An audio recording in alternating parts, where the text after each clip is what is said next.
Hello, this is Andy Newman of Thunderclap Newman, and you are listening to Retrospectives with John Broughton on 3SER KC Radio.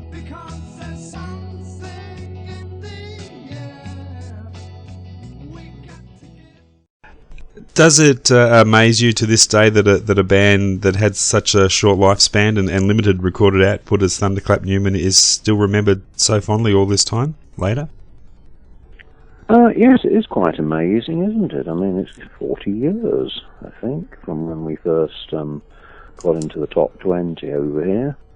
It's absolutely amazing. You'd think it all would have been forgotten by now, wouldn't you? You sure would. Your background was in jazz music before Thunderclap Newman, is that right? Well, I had a liking for it, yes. I didn't spend a lot of time playing much jazz. I did it occasionally. I was always very fond of various jazz people, mainly the old traditional ones, but I was mainly a sort of a very, very much a semi-pro amateur sort of thing. Most of the time I was working as a post office engineer. Right. Was there a particular time when your focus switched towards rock and roll? Well, I think I was always quite fond of the early rock and roll, but when it got more production, I was less interested in it and more interested in the early jazz. I believe you're pretty much a self-taught player? Yes, I've never had any lessons. Had you gone down the road of having those formal lessons, do you think the musical path that you took with your career would have been a different one? Probably. I don't know whether I could possibly have, faced formal musical training, because it's quite exacting. Maybe I wouldn't have been the sort of person that could have managed it. But certainly, I sort of, it would have helped if I'd have had a better musical training. Can you tell us about some of the bands that you were involved with before Thunderclap Newman? There were a couple of bands in there, weren't there? Well, there were a couple of people I used to work with. I mean, there was a guy called John Brown and Mick Carver, and there was also a Hawaiian band. I've forgotten the name of them. Yeah. Now, Pete Townsend involved himself with the band, and he was already associated with Speedy Keen. What exactly was their association? I've read that it was a roadie in some reports. I've read that it was more of a personal assistant. Well, I think Speedy played drums and had sort of played drums in various bands before he met up with Pete Townsend. And at the time, I think what he was doing was driving Pete back from the gigs, because late at night it was good to have someone to drive the vehicle. And, of course, Speedy did do a bit of driving for a living, so he was able to do that. And the other thing was that if there was any problems with Keith Moon not turning up, then Speedy was able to deputise on the drums for him. He had a ready-made drummer on hand. That's right. Yeah. It didn't happen very often, but occasionally Moon didn't quite make it on time. What kind of producer was Pete Townsend like to work with? I think he was a very good producer. I think he sort of, he was very, very strict, very disciplined, and he tended to have his own way of balancing things, but on listening to some of the stuff that he did and some of the stuff of his own which he did later on, I think that's one of the things he would have been remembered for had he not been remembered for all the other marvellous work that he did. And Speedy Keen, what kind of character was he to work with? Interesting. Yes, he was quite sort of, peculiar. He sort of used to sort of be around and joke, and then he'd sort of disappear and be off doing various things. I didn't have much to do with his private life. It was only working together with him. Yes, I would say he was an interesting guy. Now, given the band did have such a short lifespan, one would assume that it wasn't a close-knit unit. What were relationships like within the band? a little bit difficult because, of course, we were thrown into this thing without having known each other before. Jimmy was, although he was 14 years old, he was very, very professional in his musical approach. Speedy wasn't quite so professional, and I was just really learning in the respect to the actual business side of music, which I still think I don't fully understand. But it was a bit chaotic at the beginning, I must say. Now, Something in the Air is not just a great song, it's a timeless production. It has an atmosphere to it that hasn't dated at all. Do you recall much of what you first thought of the record when you first heard the finished product? Could you see the hit potential in it? I couldn't, no. And I think when the first sort of takes came through, a lot of other people just thought it was an ordinary sort of production. But gradually, as the demos were played and then they added some session sounds onto it, they began to think it might go somewhere, and I think the hope was that it might make it into the British top 50. But it did a little bit better than that. And did that overwhelming success of the song surprise you? It completely surprised me. I just couldn't understand why it had gone that far. I didn't think it would enter the top 100, and certainly not go anywhere abroad, but it basically rocketed into the top 10, It was absolutely amazing. I mean, we thought, well, it's going to fall out now, but it didn't. It kept going. What do you think it is about the song that has seen it chosen through the years so many times for use in movies and television programs and the like? Well, I think it was interesting that it was chosen for a number of films. One of the first films it was chosen for was a film called The Strawberry Statement, which was something to do with the troubles in Northern Ireland. And then later on it was selected for The Magic Christian, and I believe it was Ringo Starr who picked it out from amongst the choices that were on offer. So we were very lucky there. That sort of helped it along. Although this was long after it had left the charts, Now, a term that I really dislike is one-hit wonder, and I've seen it labelled on your band. Are you comfortable with that label? Well, I suppose we can't really deny it, can we? That's the way it worked out. I mean, the problem was we didn't follow up something in the air until over a year later. And you've really, in that business, got to follow up very, very quickly. You've got to have the sort of follow-up actually sort of ready to release as the first one is going up the charts. But unfortunately, for some reason, it never got done.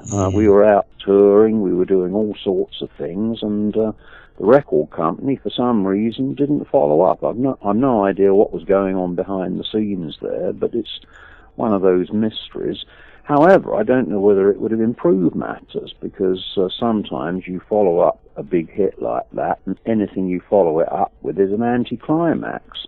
So one never knows what fortune might have brought or not brought. Yeah, very true. What was the extent of the band playing live? The history books say that you didn't get to play live a great deal. Is that how it was? We got to play live a fair amount, but not as much as we should have done. We did about 5 or 6 English tours, and I think certainly one major continental tour through Scandinavia, and one short tour through Belgium and West Germany, which was much earlier on than the Scandinavian tour. We were scheduled to go over to America about a month before the band broke up, but the band broke up and that didn't happen. What the plans for America were, I've no idea. So was there a specific catalyst in the breakup of the band? The specific reason for the breakup of the band? Yeah. Well, I suppose it hinged on the fact that Speedy Keen and Jimmy McCulloch had gradually over the years diverged in their sort of approach to music, and they gradually got to the point where they weren't getting on very well, and eventually, in the middle of one of our last tours, although I wasn't around at the time, off stage they had a bit of a row, and they weren't willing to work with one another again. And with them gone, I presume they regarded that the band was no more, so they decided that was it, end of band, and I was left on my own. So is it, for you personally, is it a regret in hindsight that the band doesn't have anything more to hang its hat on than that one album and one hit single? Has that plagued you over the years? Yes, really. I think we could have done a lot better if there would have been a motivation on the part of the record company, although I don't necessarily blame them. I think the main problem was that I think Speedy didn't realise the potential he had for writing songs, and he was always comparing himself with other great pop luminaries and feeling a little inferior and not realising that he had some potential, that the unit we had could actually produce some nice productions with the help of Pete Townsend. But that unfortunately was as far as it went, and it's always been my regret that we didn't make 2 or 3 more albums and maybe progress things in a more diverse manner, but that's the way history goes. So did you know pretty much straight away what you wanted to do with the next phase of your career after the band split? Well, I tried to form another band, and each one I formed didn't really work out. We never made any sort of impact. I then got involved with a double act with Roger Spear. Roger Spear had been with the Bonzo Dog Band, which broke up a little bit before we broke up. And we did quite well with that, but eventually the financial situation didn't work out on that one.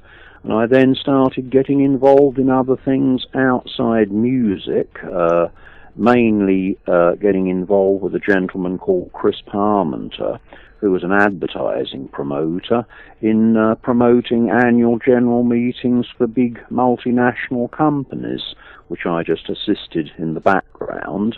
Then I got involved in helping building recording studios, the demo type studio, and then later on I was sort of working with Angie Bowie on a thing called the Crisis Cabaret, where I met up with a gentleman called Bob Flagg, and we formed a little duet called Thunder Flag, which ran in the West End wine bars and things for a couple of years.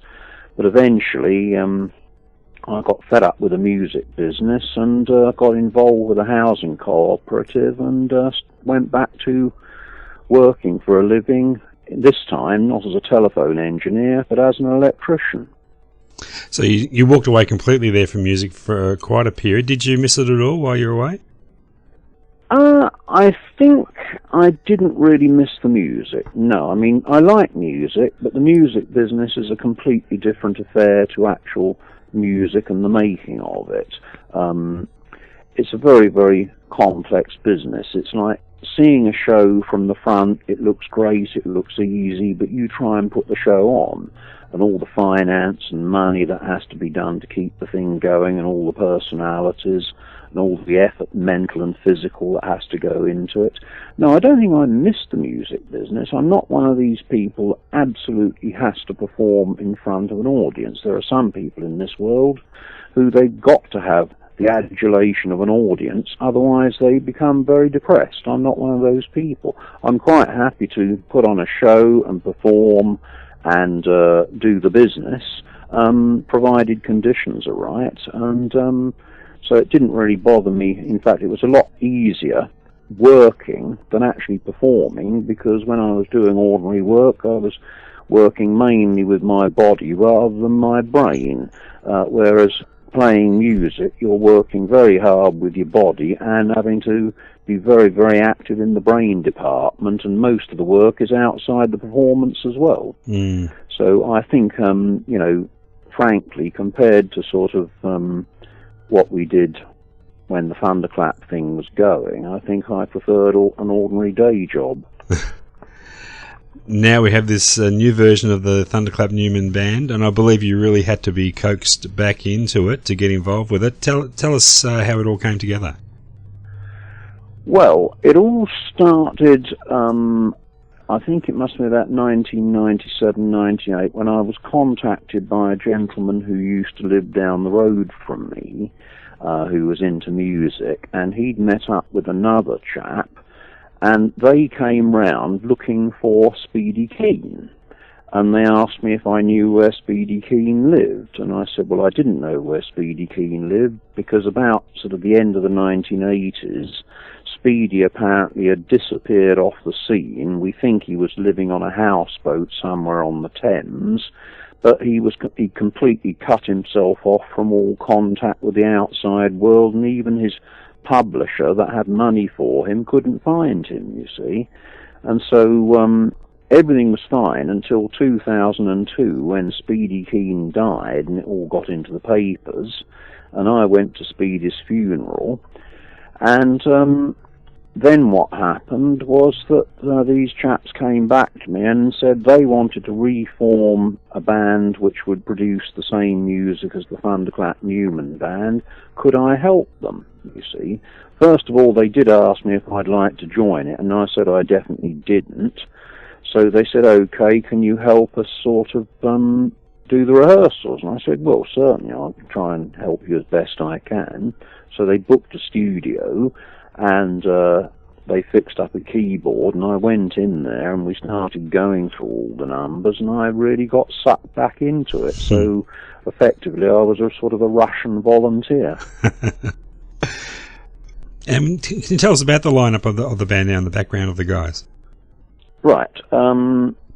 We have 6 gentlemen in the band. We have David Buckley, who used to sing with the Barracudas. He's the singer. We have Antonio Spano, who's an Italian drummer. We have Istvan Derecki, who's the gentleman who basically was coming round asking me about Speedy and asking me if I wanted to join the band. He's on rhythm guitar and vocals. We have Brian Jackson, who's our bass player. And we have Stefano Torelli, who's our very good lead guitarist. He's Greek. So we've got 2 English guys, myself and Brian, the bass player, an American, David Buckley, the singer, a Hungarian, Istvan Derecki, and our Italian drummer, as well as the Greek lead guitarist. So that's how we're chugging along at the moment. And what would be the makeup of your live set? I assume naturally there'd be tracks from Hollywood Dream, but what else would be in there? Right. Because the Hollywood Dream only had a limited number of things, we've had to sort of trawl for other numbers. We picked out one number which Jimmy McCulloch did with a later band that he was involved with, the Dukes. It's called Heartbreaker. We do that one. Also, one of the songs that Speedy did when he made an LP for Island Records, Someone to Love, which we thought was a very good song. Also, Armenia City in the Sky, which was the first published song that Speedy had, which was performed in 1967 on the Who album Sellout, which we do. Which is quite interesting, because I think it was originally all worked out as an electronic sort of production, but we've gone through it and we're just playing it as they seem to have performed it. It's quite an interesting, rather sort of 1960s sort of spaced out number, and 1 or 2 numbers composed by Istvan and David. Although we hardly ever feature those at the moment because we're still in the course of arranging them. And I believe there are plans afoot for a 40th anniversary edition of Hollywood Dream in the new year. Do you know much about that? Well, there is talk about us touring to celebrate the 40th anniversary of Hollywood Dream. At the moment, we're in the process of working out how it's going to be done. There are some complications which we have to sort out, but that will be the general intention for next year if we can pull it off. Fantastic. And any plans at all to record this new band? Well, we have done some demos, but we haven't actually done any proper recordings yet in a studio. Hopefully we'll get a situation where we can put them on the internet and people can download them. But at the moment, we've got to deal with the copyright situation on that. So what we probably have to do is sort of put them on a website such that the publishing rights are properly refunded. Uh-huh. Well, however it turns out, it's fantastic to see you out there making music again, Andy, and I really thank you for your time today. Oh, thank you very much. It's been a pleasure catching up with you, and we look forward to the 40th anniversary of Hollywood Dream. Oh, so do I. All the best. Thank you so much. Thank you very much. Okay, bye-bye. Bye-bye.